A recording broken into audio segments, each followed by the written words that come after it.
మనశ్శాంతి కావాలంటే ఏం చేయాలి? ఇది అందరూ అడిగే ప్రశ్న. దానికంటూ బోలెడు ప్రయత్నాలు, పద్ధతులు అవలంబిస్తుంటారు, అన్వేషిస్తుంటారు. కాని ఎంతమేరకు సాధించగలుగుతున్నారు? ఒత్తిడి, ఆందోళన ఎక్కువవుతున్న రోజులివి. పరుగుల జీవితంలో నిదానం కరువవుతోంది. ఈ పరిస్థితుల్లో సరియైన పరిష్కారం దేనినుండి సాధించగలం? నిజానికి ఈ ప్రశ్న ఏ కాలంలోనైనా సహజమే. మనశ్శాంతి ఎక్కడ దొరుకుతుంది? ఈ శాంతి అనే వస్తువు ఎక్కడో దాగి ఉండలేదు, మనస్సులోనే ఉంది. దానిని గ్రహించలేక ఎక్కడెక్కడో తిరుగుతున్నాం. ఉన్నదానితో సంతృప్తి చెందితే జీవితంలో ఎదగలేం అన్నది ఎంత నిజమో, సంతృప్తి లేనివాడు ఎన్నడూ హాయిగా ఉండలేడు, అంతులేని ఆశతో యాతన పడతాడు అనేది నిజమే. ఈ రెండు సత్యాలు పరస్పర విరుద్ధాలుగా కనబడడం సహజం. ఇలాంటి ఎన్నో జీవితంలో తారసపడతాయి. ఆలస్యం అమృతం విషం అన్న సూక్తి మాదిరిగానే నిదానమే ప్రధానము అనే సుభాషితం ఉంది.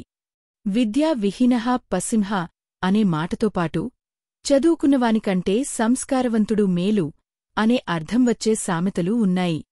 అంటే ఏది పూర్తి సత్యంగా తీర్మానించి జీవితాన్ని వెళ్లదీయలేం. ప్రతిదానికి ఒక సమతౌల్య కేంద్రం ఉన్నదిగా అనిపై ప్రసిద్ధ వాక్యాల నడుమ సమన్వయ సూత్రం. ఆ కేంద్రాన్ని పట్టుకోగలిగినప్పుడు శాంతిని సాధించగలం. కొన్ని లక్ష్యాల ఆశయాలు కలిగి ఉండడం సహజం. అలాగే కొన్ని అంచనాలు, ఆశలు ఉంటాయి. వాటికి విరుద్ధంగా సంఘటనలుంటే అశాంతి. కాని మనం ఊహించినట్టే అన్నీ ఉండాలని, ఉంటాయని అనుకోవడమూ పొరపాటే. జీవితం గురించి లోతుగా ఆలోచించలేనివారు ఆశల సాఫల్యాల వైఫల్యాలకు పొంగి కుంగిపోతుంటారు. మనస్సును అదుపులో ఉంచుకోవడమే శాంతికి మూలం. కాని అది అంత తేలిక కాదు. కాని ప్రయత్నిస్తే అసాధ్యం కాదు. 1. మనం చేయదగనంత చేసినప్పుడు కలితంగా లభించిన దానితో తృప్తిగా, సర్దుకుని జీవించగలగాలి. దీనిని మన తత్వశాస్త్రం యదుచ్ఛా లాభ సంతృష్టి అన్నది. ధర్మబద్ధంగా, శ్రమతో సాధించిన దానితో తగిన విధంగా జీవనశైలిని మలచుకునేవారు శాంతిగా ఉంటాడు. 2. ఒక లక్ష్యం కోసం ఎన్నో ప్రయత్నాలు చేసినా లభించినప్పుడు ఇంక దానికోసమే కాలయాపన లేకుండా మన ప్రయత్నంతో సాధించగలిగే మరో ప్రయోజనం కోసం ప్రయత్నించడం శ్రేష్టం.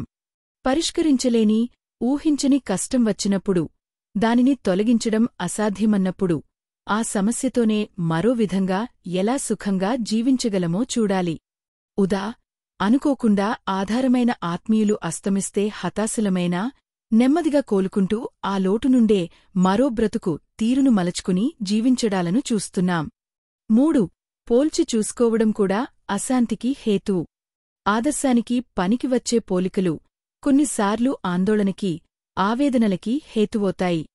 ఒకరికి ఉన్నది మనకి లేదే అనే వేదన కంటే నాకు అవసరమైనవి ఉన్నవా లేవా అని పరిశీలించడం ముఖ్యం. 4. మన చుట్టూ ఉన్న ఆనందాలను గమనించడం నేర్చుకోవాలి. అవకాశాలను పరికించాలి. దిక్కులేని బ్రతుకువల్ల ఏమీ సాధించలేని వారిని చూసినప్పుడు తల్లిదండ్రులు పాలనలో పెరిగిన అదృష్టానికి ఆనందించాలి. అన్ని అవయవాలు పనిచేస్తున్నందుకు సంతోషించాలి. అదేవిధంగా ఇంద్రియాల లోపాలున్నా ఉత్సాహంగా ఎన్నిటినో సాధించినవారి జీవితాలను స్ఫూర్తిగా తీసుకోవాలి. ఎప్పుడూ సంతోషంగా ఉండడం స్వభావం చేసుకున్నప్పుడు శాంతి సహజంగా ఉంటుంది. 5. పరిస్థితులపై, మనుష్యులపై తమ అశాంతికి కారణం అని ఆరోపించే ధోరణి తప్పే. సర్దుబాటు, సవరణ జీవితంలో తప్పవు. మనకి లభించిన శరీరంతో, దాని శక్తితో సర్దుకుంటూనే సాధ్యమైనంత సవరించుకుంటున్నాం. సవరించుకోలేని వాటిని సరిపెట్టుకుంటున్నాం. ఇదే ధోరణి మానవ సంబంధాలలోనూ, సంఘటనలలోనూ కూడా కొనసాగాలి. 6. అనుకోని దుఃఖం ఇవాళ వచ్చినట్లే, అనుకోని సుఖమూ ఎప్పటికైనా రావచ్చు అనే ఆశావాదమూ ముఖ్యమే. 7. వేదాంత వాక్యాలు అని తోసిపుచ్చినప్పటికీ వివేక వైరాగ్యాలు శాంతికి, మనసు నిబ్బరానికి దోహదపడతాయి. కలవరపరచేవేవీ స్థిరం కాదని, కేవలం తన ఆలోచనలే ఆందోళనకిగాని, ఆనందానికిగాని ఆలంబనలోతున్నాయని గమనించగలిగితే చాలు. ఒక ప్రవాహానికి కాసింత తలవంచినా అది దాటగానే తిరిగి నిలబడగలిగే వృక్షంగా తలొగ్గడం, తల ఎత్తడం అనేది ఆయా పరిస్థితుల్లో అనుగుణంగా చేయగలిగినవాడు విజయవంతుడవుతాడు. ఏ విషయంలోనూ ఎవరితోనూ ఎక్కువ రాగద్వేషాలను పెంచుకోరాదంటుంది వేదాంత శాస్త్రం. అదే రీతిలో లక్ష్యాలను అతిగా ఏర్పరచుకుని వాటికోసం ఆరోగ్యాన్ని, ధర్మాన్ని కూడా పట్టించుకొని రీతిగా శ్రమించడమూ అశాంతికి హేతువే. మన ఏవ మనుష్యానాం కారణం బంధమోక్షయోః అనే వేదాంత వాక్యం అక్షరసత్యం. మన మనస్సే మన బంధానికి, మోక్షానికి కారణం. అఖండ మనశ్శక్తిని అల్ప సుఖాలకోసం, అల్ప ప్రయోజనాలకోసం వెచ్చించి దానిని గుర్తించలేకపోతున్నాం, వినియోగించుకోలేకపోతున్నాం.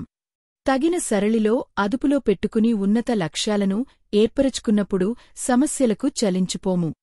ఒకే సంఘటనకు ఒకడు విలవలలాడి కుప్పకులితే అదే సంఘటనకు మరొకడు నిబ్బరంగా ముందుకు సాగడం మనం నిత్యం జీవితంలో చూస్తూనే ఉన్నాం. అందుకే పరిస్థితులు శాంతికి, అశాంతికి హేతువులు కావు. మనస్సు స్పందించే తీరే ప్రధానం.